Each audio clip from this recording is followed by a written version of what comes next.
If you're just joining in, you're just right on time. Now, the Amalgamated Commercial Motorcycle Riders Association of Nigeria has described the proposed nationwide ban on motorcycles by the federal government as a grave mistake that would do the nation more harm than good if implemented. You would recall that the Attorney General of the Federation, Abubakar Malami, disclosed the intention of the council to limit the activities of motorcyclists after linking them to the rise of terrorism in the country. The minister was quoted as saying, above all, if you are talking of banning motorcycles, for example, I think the number of people using these motorcycles is not up to 20% of the Nigerian population. End of quote. Now joining us to make sense of this conversation, we have with us a public affairs analyst, Dapo Adaramewa. He's still right here in the studio. Rather, he's in the studio. Good morning, Dapo. Good morning. Thank you for coming again. Thank you for having me. Good It's morning. a pleasure to be here. Morning. Now, looking at the ban on cyclists, now, less than 20% of Nigerians use motorcycles, according to the statement. How true do you think that is? Look at Lagos, using Lagos State as an example. Well, I don't know about where they're getting those statistics, and I don't know if those are verifiable, to be honest. But one thing we do know that the population of Nigerians that use motorcycles are people who really have no alternative. A lot of the places that they're going now are motorable, and a lot of them really cannot afford to either buy a car, and it's not like the government itself has provided any alternative means of transportation. So it's a bit worrying to see that he's going down that line. I mean, there is a case to say that there should be a ban on motorcycles, at least to an extent. But there's always pros and cons with a lot of these things, and I think that's what we really have to, evaluate. Pros and cons, sorry, Samson. Pros and cons, what are some of the pros and some of the cons to evaluate in this? I think to a limited extent, it will lead to the curbing of some of these extremists and their access to certain areas. But I do have to stress that it is to a limited extent, because we look around the world where terrorist activities are, we don't see a correlation between the availabilities of two-wheeled motorcycles and terrorism. There are other factors that are probably more significant in contributing to the rise in terrorism in Nigeria than the availability of two-wheeled motorcycles, right? But it will, to an extent, limit their ability to transport themselves, in the bush, on the side roads, because these are people who very well will not take the major highways because they know there will be police there to stop them. So the availability of these things, obviously has, aids them in what they do. But we are talking about a huge amount of Nigerians, about 40 million Nigerians, right, who are employed in this work and who benefit from this. Now, let's evaluate what class these Nigerians belong to. Now, I don't know of any people who have graduate degrees who are currently, driving motorcycles around town. So that means these are people who maybe don't have the education to go into any other sector in the society, right? So we're casting them out, with no jobs and no means of survival. Where does that lead us? One of the largest contributing factors to all these rise of extremism is one, lack of education, and then also poverty. Poverty leads to crime. So you put another 40 million Nigerians on the streets without a job at this critical time when inflation is at its highest point, it's a very worrying trend. The economy is not exactly booming right now. So where do we expect these people to go? And would this not come back to bite us back, because they would just be on the street and they have to survive. They have to, feed themselves. Okay. I mean, you're already delving into, the economic implications of this, but let's even get down to the feasibility of the nationwide ban on motorcycles. It's still a proposal. How feasible do you even think it is to start with, considering that different states have their own transportation laws in terms of that governs that state? So if you are putting a blanket ban across the nation talking about motorcycles, how feasible is it as a proposal? It's going to be very difficult.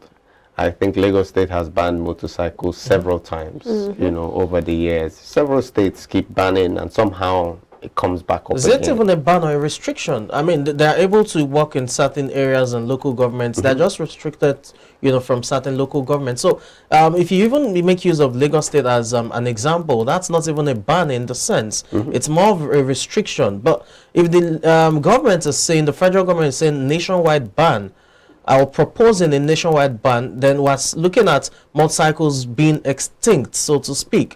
And that's what I'm asking, how feasible is that to even start with? It's going to be, very difficult, but I believe if the government has the will to do it, in many ways they're very effective when these laws are to the detriment of Nigerians. We often see, the police come out in force and enforce these things as far as it means they can oppress. But we don't see such effectiveness when it comes to fighting the actual terrorists in the bush.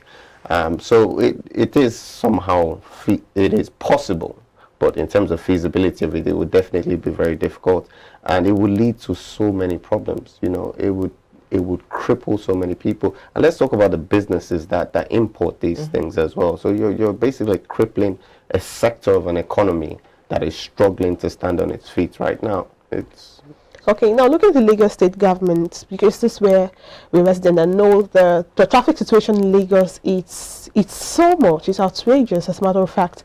And at some point in Lagos state, the motorcycle hailing service, I don't mention the name of the company, was banned. And after a while, we saw that they brought about the Lagos ride. If I'm correct, Lagos ride. Wasn't Lagos ride or the vehicles that the new vehicles now. We saw that, and now the talks were for Lagos State. We have this traffic congestion, and you're banning these, and you're bringing out more vehicles. That's trying to, of course, aid transportation according to the Lagos government, but that was counterproductive. So looking at alternatives, we understand that those people perpetrate evils because they droop into state. We don't know where they are coming from. Niger Republic, Benin Republic, and all of those, Chad, and all of those neighboring countries and communities close to Nigeria. Looking at those things, there's a need to curb insecurity in the country, but going about it the right way is another thing. A lot of persons have come to say that the right things are done the wrong way. So what can you suggest as some of the alternatives? Because we can't undermine the fact that these people, they come in and look at some bandits. The ransom they asked for were for motorcycles, and we saw videos of them having to use motorcycles into those bushes. We can't undermine this fact. So what are some alternatives you think or you can suggest can be presented to the government if they are watching by now, so that we have to curb this thing and also have alternatives and not throw people into the streets to perpetrate more evil? Yeah, I think a strict licensing regime would be a good start. And like Lagos State already does, a banning of these motorcycles in certain areas. But with strict licensing and controls of who gets to ride these things, and proper policing of that, we will see a reduction in the availability of these things. And let us not forget that a big problem that we're having is the finance available to these terrorist groups, right? You might say, yes, they can't have motorcycles, but they very well can buy cheap cars with the kind of money they're getting from kidnapping these days. I don't think it will be too much of a problem for them. So for them to get back into the city, yes, it's still possible. But if government was to look at it as, okay, where can we restrict them to, particularly allowing them exist in areas, low-income areas that are not motorable. We know the conditions of some of the roads in Nigeria.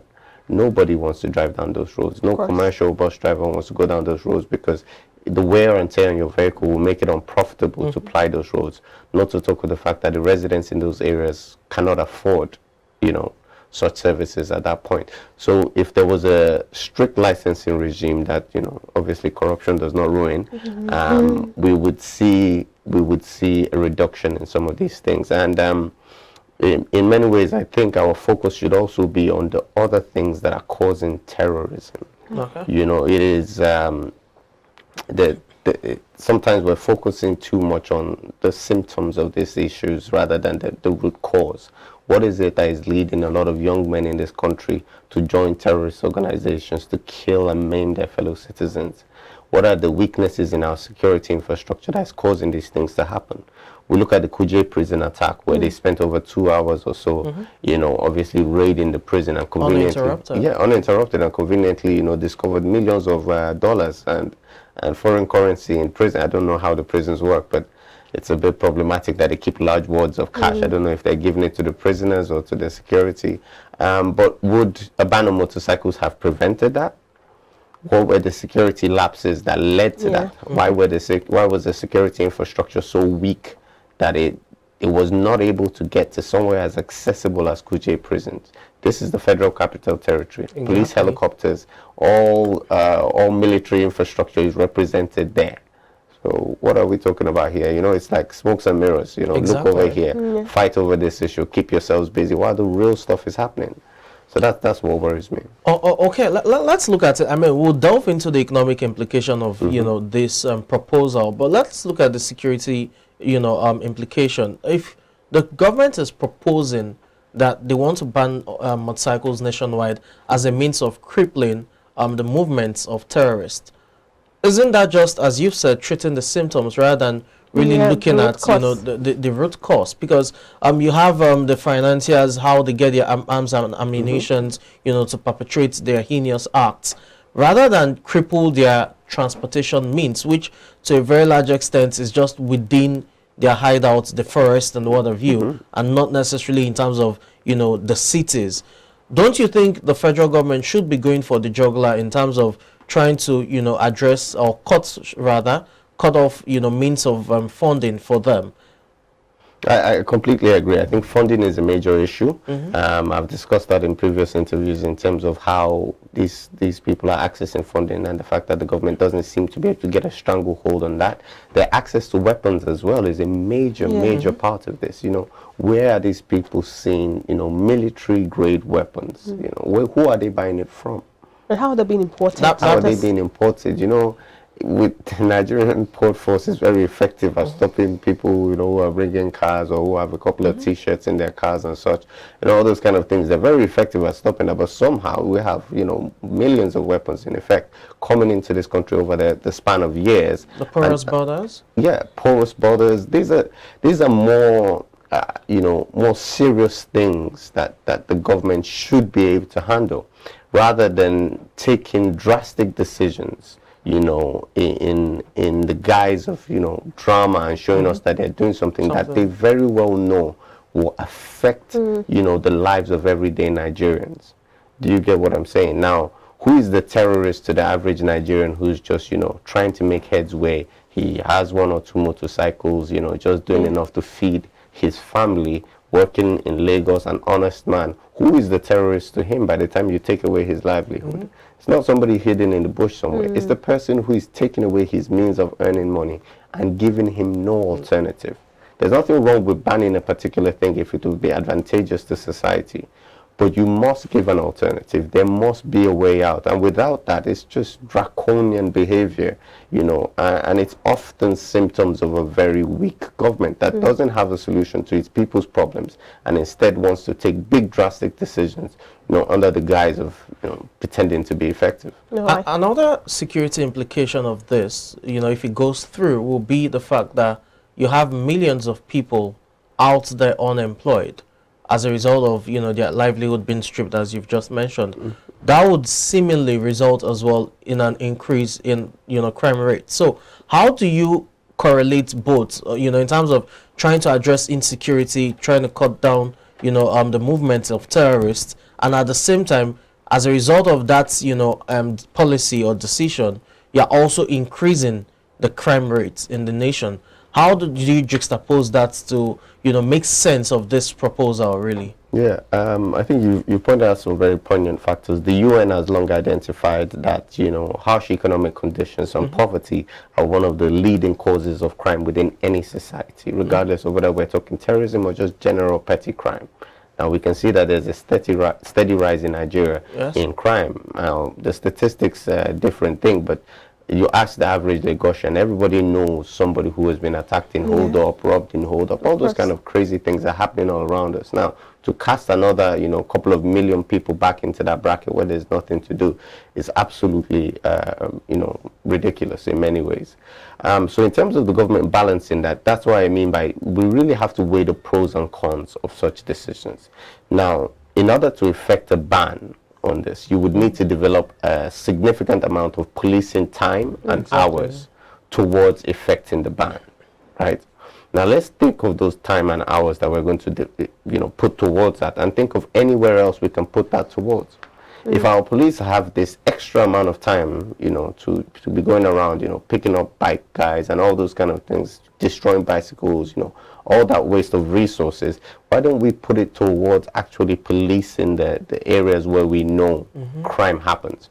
You know, the funny thing about crime I've always found is the fact that we all know where the insecurity is, right? Exactly. To a large extent, we know that, you know, there are certain areas that you're safe, but we know that there are certain areas that, you know, that are not safe. So if it's public knowledge where the crime is happening or where these things are happening, then why don't we just focus our efforts on that?